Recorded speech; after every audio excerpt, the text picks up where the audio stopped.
नमः संस्कृताय विद्यार्थियों, मैं पूर्णिमा शर्मा आज कक्षा सप्तम की हिंदी मंजरी पुस्तक से अनिवार्य संस्कृत खंड से चतुर्था पाठा पाठ 4 बालकः ध्रुवः बालक ध्रुव पाठ का वाचन और इसका अर्थ लेकर प्रस्तुत हुई हूँ। प्रारंभ करते हैं इस पाठ के वाचन के साथ साथ इसका अर्थ। अयम बालकः ध्रुवः अस्ति, यह बालक ध्रुव है। देखिए वृक्ष के नीचे खड़ा हुआ है, ये क्या है? बालक ध्रुव है। अस्य जनकः महाराजा उत्तानपादः आसीत्, इसके पिता महाराज उत्तानपाद थे। तस्य धर्मपत्नी सुनीतिः रूपवती गुणवती पतिव्रता च नारी आसीत्। उनकी धर्मपत्नी सुनीति रूपवान गुणवान और पतिव्रता नारी थी। सर्व सुख संपन्नः अपि राजा संतान विहीनः तदर्थं चिंतातुरः अभवत्। सभी सुखों से संपन्न होने पर भी राजा संतानहीन होने के कारण तदर्थम उसके लिए चिंता से व्याकुल हुए। मति मति सुनीति द्वितीयं विवाहं कर्तुम तम अकथयत। मति मति मतलब बुद्धिमती, बुद्धिमती मति कहते हैं बुद्धि को, और फिर जुड़ गया मति, तो बुद्धिमती सुनीति ने दूसरा विवाह करने के लिए उनसे कहा। किसको कहा? राजा से कहा। तस्याः विशेषाग्रेण राजा द्वितीयं विवाहं सुरुच्या सह अकरोत्, उसके विशेष आग्रह से राजा ने दूसरा विवाह सुरुचि के साथ किया। सुरुचि ही रूपवती परम कुटिल हृदय आसीत्। सुरुचि रूपवती थी लेकिन परंतु कुटिल हृदय वाली थी, कपटपूर्ण हृदय वाली थी। विवाहात् परम तस्या एकः पुत्रः अभवत्।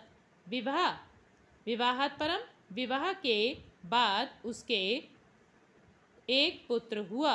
राजा तस्य उत्तमः इति नाम अकरोत्, राजा ने उसका उत्तम यह नाम किया।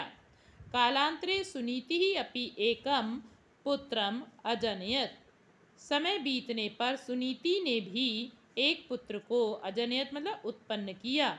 यस्य नाम ध्रुवः आसीत्, जिसका नाम ध्रुव था। एकदा नृपः उत्तमम् अंके कृत्वा अलालयत। एक बार राजा उत्तम को, जो उनका किसका पुत्र था? सुरुचि का। एक बार राजा उत्तम को गोद में, अंके मतलब गोद में बिठाकर अलालयत मतलब खिला रहे थे। तदानीम एव 5 वर्षीय बालका ध्रुवः तत्र आगच्छत्, उसी समय 5 वर्ष का बालक ध्रुव वहाँ आ गया। सः अपि नृपस्य अंके उपवेशनाय अवांछत, वह भी राजा की गोद में बैठने के लिए अवांछत मतलब चाहा, उसने भी राजा की गोद में बैठना चाहा। किंतु नृपः तं नोपवेश्यत, किंतु राजा ने उसको नहीं बिठाया। तदा तत्रोपविष्टा विमाता सुरुचिः ध्रुवम् अवदत्। तब वहाँ बैठी हुई विमाता, सुरुचि कौन हुई? उसकी सौतेली माता। सुरुचि ने ध्रुव से कहा, त्वं तपोबलेन यदा मम कुक्षौ जन्म ग्रहीष्यसि तदा राजा अंके उपवेशन योग्यः भविष्यसि इति। तुम तपोबल से जब मेरी कुक्षौ मतलब कोख से जन्म ग्रहण करोगे तब राजा की गोद में बैठने योग्य हो जाओगे इति, ऐसा कहा। तया अपमानितः ध्रुवः तत्सर्वं स्वमात्रम् अकथयत्। उससे अपमानित ध्रुव ने वह सब बात अपनी माता से कही।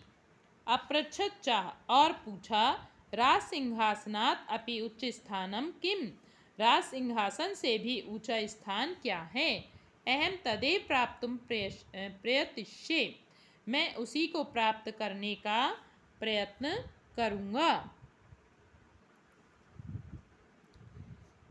उसके बाद क्या हुआ कि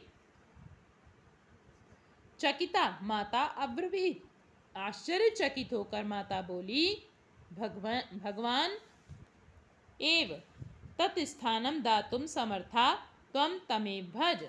भगवान ही उस स्थान को देने में समर्थ हैं, त्वम तमेव भज, तुम उन्हीं को भजो।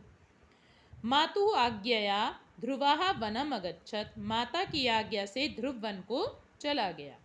तत्र मार्गे नारदः तम अमिलत, वहाँ रास्ते में नारद उसको मिले। देखिए यहाँ पर वन में आ गया है ये ध्रुव और पेड़ के नीचे खड़ा हुआ है, तो ध्रुव जो नारद जी हैं वो उसको मिले और उन्होंने क्या कहा देखिए। तब मार्ग में रास्ते में नारद जी उसको मिले। ततः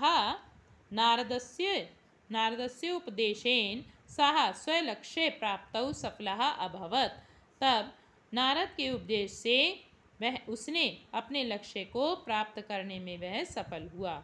नारद जी ने उसको उपदेश दिया। ठीक है, फिर से देखते हैं इस लाइन को एक बार। तब नारद के उपदेश से वह अपने लक्ष्य को प्राप्त करने में सफल हुआ। क्या लक्ष्य था ध्रुव का? भगवान की प्राप्ति। अद्यापि आकाशे ध्रुव तारा इति नामना उच्चैः स्थितः अस्ति, आज भी आकाश में ध्रुव तारा इस नाम से ऊंचे स्थान पर है। धन्योऽयं देशः यत्र ईदृशा बालकः अभवत्, यह देश धन्य है जहाँ ऐसा बालक हुआ। आज के लिए इतना ही। अगली वीडियो में इस पाठ के शब्दार्थ और इसके अभ्यास कार्य के साथ हम मिलेंगे। धन्यवाद।